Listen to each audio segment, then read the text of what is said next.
నమస్తే, welcome to burning topic.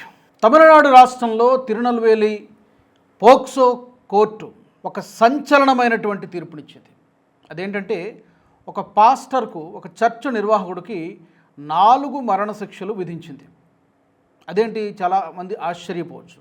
అంటే 4 సార్లు అతను ఉరిదీస్తారంటే ఇది rarest of the rare case అని కోర్టు భావించింది. అందుకే ఆ పాస్టర్కు అబ్రహం అని 47 సంవత్సరాల వ్యక్తి, అతడికి 4 మరణశిక్షలు విధిస్తూ ఒక సంచలనమైనటువంటి తీర్పు ఇచ్చింది. నిజానికి గతంలో కూడా ఇలాంటి తీర్పులు వచ్చాయి. ఇప్పుడు మరొకసారి ఈ తీర్పు పైన దేశవ్యాప్తంగా చర్చ జరుగుతోంది. ఎందుకంటే గతంలో చాలా సందర్భాల్లో మనం కూడా చెప్పుకున్నాం, చర్చిలలో కొంతమంది పాస్టర్లు చేసినటువంటి అరాచకాల గురించి. ఇప్పుడు అలాంటి ఉదంతమే మరొకటి వెలుగులోకి వచ్చింది. ఈ ఉదంతం చూసిన తర్వాత ఒకటే అనిపిస్తోంది. ఒక సామెత మనందరికీ గుర్తుండే ఉంటుంది, కంచే చేను మేస్తే కాపాడేదెవరు అని చెప్పుకుంటూ ఉంటాం. ఇక్కడ కూడా రక్షకుడిగా ఉండాల్సినటువంటి వాడు రాక్షసుడిగా మారాడు ఈ అబ్రహం అనేటువంటి వ్యక్తి. 4 మైనర్ బాలికలపైన లైంగిక వేధింపులకు పాల్పడ్డాడు. అది కూడా ఒకసారి కాదు, రిపిటేటివ్గా పదే ఆ 4 బాలికలపైన లైంగిక వేధింపులకు పాల్పడ్డాడు అని చెప్పి కేసు నమోదు కావడం, పోలీసులు అతన్ని అరెస్ట్ చేయడం జరిగింది. ఈ కేసులో, ఇలాంటి కేసుల్లో మామూలుగా సాక్ష్యాధారాలు ఇవన్నీ సబ్మిట్ చేయడానికి, దాన్ని కోర్టు ముందు రుజువు చేయడానికి చాలా సమయం తీసుకుంటుంది. మన లా ప్రొసీజర్ మనకు తెలిసినటువంటి విషయం. అందుకని ఇంత టైం పట్టింది. మొత్తానికి అతడి రాక్షసత్వం పైన ఆ నరరూప రాక్షసుడికి తగినటువంటి శిక్ష పడిందని చెప్పి చాలామంది అభిప్రాయపడుతున్నారు. అసలు ఏంటి కేసు, ఏంటి, ఎప్పుడు జరిగింది, దీని వివరాలు కొంచెం డీటెయిల్గా తెలుసుకునేటువంటి ప్రయత్నం చేద్దాం. ఇది తమిళనాడు రాష్ట్రంలో తిరునల్వేలి జిల్లాలోని 2022 సంవత్సరంలో జరిగినటువంటి కేసు. ఇది 47 సంవత్సరాల అబ్రహం అనే పాస్టర్ పైన ఈ కేసు నమోదైంది. ప్రధానమైనటువంటి ఆరోపణ ఏంటంటే 4 మైనర్ బాలికల్ని లైంగికంగా లొంగ తీసుకొని వాళ్ళకి మాయమాటలు చెప్పి వాళ్ళపైన లైంగిక దాడికి పాల్పడ్డాడు. ఒకసారి కాదు, పలుసార్లు. ఎందుకంటే జనరల్గా ఏం తెలుస్తుంది, ఇప్పుడు వాళ్ళ వయసులు కూడా చూస్తే 8 ఏళ్ళ అమ్మాయి, 12 సంవత్సరాలు, 13 సంవత్సరాలు, 11 సంవత్సరాలు, అంత చిన్న వయసు అమ్మాయిలకి పాపం ఏం తెలుస్తుంది? అతను ఏదో ఓ 4 మంచి మాటలు చెప్పాలి, దేవుడు ప్రార్థనల గురించి చెప్పాలి, కానీ ఈ విధంగా ఏ విధంగా పిలుచుకునేవాడంటే బైబిల్ చదివిస్తానని చెప్పి, లేకపోతే మ్యూజిక్ క్లాసెస్ అనే పేరు చెప్పి వాళ్ళని పిలవడము.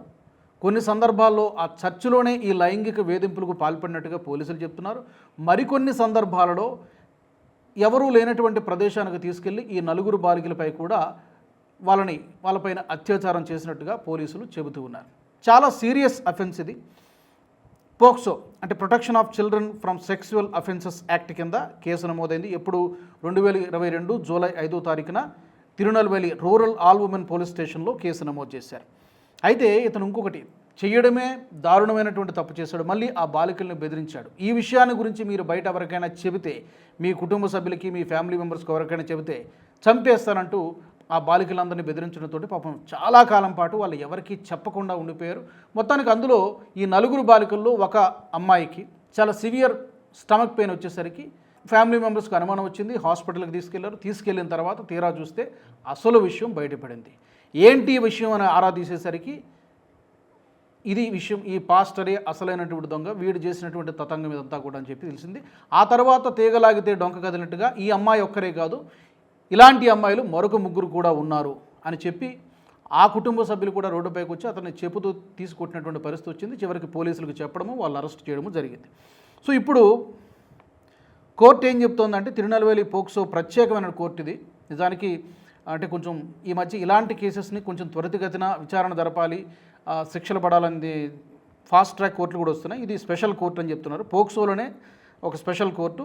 జడ్జి కె సురేష్ కుమార్ గురువారం నాడు ఈ తీర్పునివ్వడం జరిగింది. అంటే ఆగస్టు 20వ తారీఖున ఈ తీర్పు రావడం జరిగింది. అబ్రహం చేసినటువంటి నేరాలు చాలా తీవ్రమైనవి, రేరెస్ట్ ఆఫ్ ద రేర్ కేటగిరీలోకి వస్తుంది కాబట్టి ఇతడికి 4 డెత్ సెంటెన్సెస్, 4 మరణశిక్షలు అంటే అని వేయడం జరిగింది. జరిమానా కూడా వేశారు. మరణశిక్షలతో పాటు కోర్టు 52,000 రూపాయల జరిమానా విధించింది. అలాగే ఆ 4 విక్టిమ్స్కి, బాధిత బాలికలకు ఒక్కొక్కరికి 10 లక్షల రూపాయల చొప్పున పరిహారం, ఎక్స్గ్రేషియా నష్టపరిహారం ఇవ్వాలని చెప్పి తమిళనాడు ప్రభుత్వాన్ని ఆదేశించడం జరిగింది. సో మొత్తం మీద బాధిత కుటుంబాలకు మొత్తం 40 లక్షల రూపాయల పరిహారం ఇవ్వబోతోంది ప్రభుత్వం నుంచి కొంత, అలాగే ఇతడు వ్యక్తిగతంగా కొంత కట్టాల్సి ఉంటుంది. అయితే ఇక్కడ చూడాల్సినటువంటి విషయము, మన దేశంలో ఇది కేవలం పోక్సో ప్రత్యేక కోర్టు ఇచ్చినటువంటి తీర్పు. ఇది ఫైనల్ జడ్జిమెంట్ కాదు. ఇప్పుడు ఇతడు న్యాచురల్గానే మద్రాస్ హైకోర్టుకి వెళ్తాడు. మద్రాస్ హైకోర్టులో కూడా అతనికి వ్యతిరేకంగా తీర్పు వస్తే ఆ నెక్స్ట్ ఉన్నటువంటిది సుప్రీంకోర్టుకి వెళ్తాడు. ఈ ప్రాసెస్లో మరొక 2 ఏళ్ళు పట్టొచ్చు, 3 ఏళ్ళు పట్టొచ్చు, 5 ఏళ్ళు పట్టొచ్చు. మన దగ్గర అదే చాలా వరకు ఏంటంటే నిందితులు తప్పించుకోవడానికి అవకాశం ఎక్కడ దొరుకుతుందంటే చట్టంలో ఉన్నటువంటి చిన్న చిన్న లూప్ హోల్స్ని, లొసుగుల్ని ఆధారంగా చేసుకుని ఎక్కడో ఒక చోట చిన్న మెలుగు పెట్టి అడ్వకేట్లకు డబ్బులు ఇచ్చి మొత్తానికి ఇలాంటి వాటి నుంచి తప్పించుకుంటున్నారు చాలామంది ఇలాంటి వ్యక్తులు. ఇందులో అన్ని మతాలకు చెందినటువంటి వాళ్ళు ఉన్నారు. తప్పు ఎవడు చేసినా తప్పే, అది పాస్టర్ అయినా, మౌల్వీ అయినా, మతబోధకుడు ఏ మతానికి చెందినవాడు చేసిందైనా కూడా తప్పే. కానీ గతంలో చాలాసార్లు ఇలాంటి సందర్భాలు జరిగాయి. నన్ను అడిగితే ఇలాంటి వాళ్ళకి ఫాస్ట్ ట్రాక్ కోర్టులు పెట్టాలి. నెలలకు నెలలు, సంవత్సరాలకు సంవత్సరాలు సాగదీయకుండా క్విక్గా, అలా అయితేనే బాధితులకు న్యాయం జరుగుతుంది. లేకపోతే తప్పులు చేసేవాడు మళ్ళీ 10 తప్పులు చేస్తాడు, 100 తప్పులు చేస్తాడు, వాడిని క్షమించి వదిలేస్తే బయటకు వచ్చి ఇలాంటి 4 అమ్మాయిలు కాదు మరొక 40 మంది బాలికలు అన్యాయానికి గురైపోతారు. కాబట్టి కోర్టు సరైనటువంటి తీర్పే విధించింది. పోక్సో ప్రత్యేక కోర్టు నన్ను అడిగితే 4 మరణశిక్షలు కాదు, ఇలాంటి వాళ్ళకి 10 సార్లు ఉరి తీసినా తప్పు లేదు. అంతటి ఘోరమైనటువంటి తప్పు చేశాడు ఈ పాస్టర్. సో చూద్దాం మరి ఈ పై కోర్టుకి వెళ్తాడా, లేకపోతే డెఫినెట్గా పై కోర్టుకు వెళ్ళేటువంటి అవకాశాలు చాలా స్పష్టంగా కనిపిస్తున్నాయి. మరి పై కోర్టు కూడా, మద్రాస్ హైకోర్టులో కూడా ఇలాంటి తీర్పే రావాలని మనందరం కూడా కోరుకుందాం. మరి ఇలాంటి ఉదంతాలు లేకపోతే సంఘటనలు జరగకుండా, పునరావృతం కాకుండా ఉండాలంటే ఎలాంటి శిక్షలు వేయాలని మీరు కోరుకుంటున్నారు? మీ అభిప్రాయం ఏంటి? ఎందుకు ఇలాంటివి పెరిగిపోతూ ఉన్నాయి బాలికల పైన? చర్చిల్లో కావచ్చు, మిగతా మదర్సాల్లో కావచ్చు, మదర్సాల్లో కూడా ఇలాంటి సంఘటనలు చాలా జరిగినాయి. కాబట్టి ఇలాంటి వాళ్ళని ఊరికే వదిలిపెట్టకూడదు, తప్పనిసరిగా కఠినమైనటువంటి శిక్షలు వేయాల్సిందే.